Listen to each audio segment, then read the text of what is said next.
Hey guys, welcome to Digital Digest, and in this video I'm going to show you how to delete Facebook page. So to do that, first go to your Facebook and log into your account.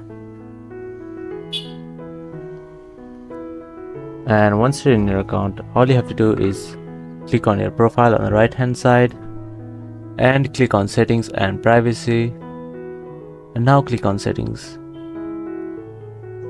So now go to privacy,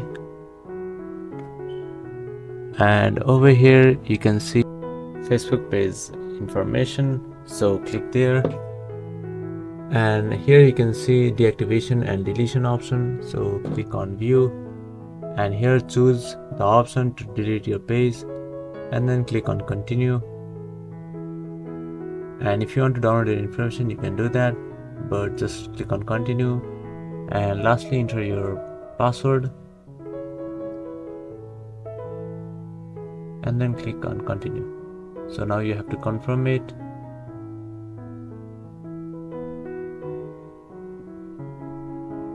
So after that your page will be successfully deleted. So that is how you can do it. Thank you for watching this video, and I'll see you on the next one.